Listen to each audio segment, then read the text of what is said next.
Hi friends, welcome back to my channel. आबार चले एसेছি নতুন একটা ভিডিও নিয়ে, নতুন একটা রেসিপি নিয়ে। আজকের রেসিপি হলো যারা শুটকি মাছ কিংবা শীতল পছন্দ করেন শুধু তাদের জন্য আজকের রেসিপিটা। আজকে আমি শীতল চাটনি বানিয়ে দেখাবো। এখানে নিয়েছি দুটো শীতল, একটা কাতলা মাছের পেটির টুকরো, দুটো রসুনের কোয়া এবং দুটো আলু কুচিয়ে নিয়েছি এবং মিডিয়াম সাইজের 3টা পেঁয়াজ কুচি করে নিয়েছি। প্রথমে কড়াইয়ে সরষের তেল গরম করে দিয়ে দেবো এতে আলুগুলোকে আমি একদম জিরি জিরি করে কেটে নিয়েছি।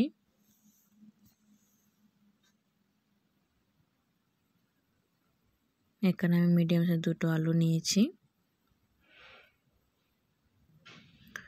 শুটকি মাছ কিংবা শীতল কে কে পছন্দ করেন অবশ্যই কমেন্ট করে জানাবেন। এবং এই শুটকি মাছের চাটনিটা বা শীতলের চাটনিটা রুটি কিংবা ভাতের সঙ্গে খেতে কিন্তু দুর্দান্ত লাগে। আলুগুলোকে একটু নরম হয়ে আসলে এবারেতে দিয়ে দেব কুচিয়ে রাখা রসুনগুলো। এখানে আমি দুটো রসুন ব্যবহার করেছি পুরোটাই, আপনারা চাইলে কম বেশি করে নিতে পারেন।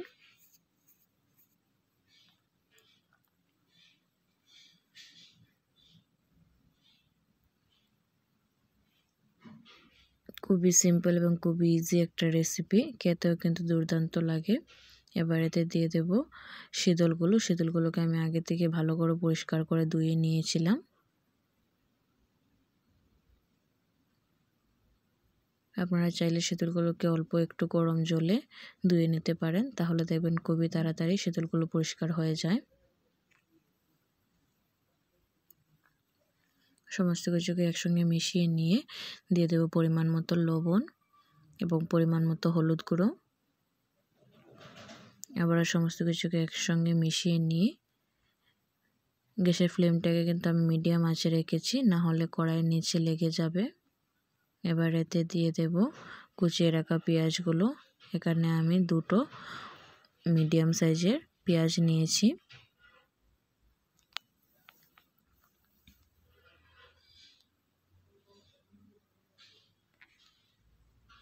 পেঁয়াজটাকে মিশিয়ে নেওয়ার পর এবার এতে দিয়ে দেব লঙ্কা বাটা।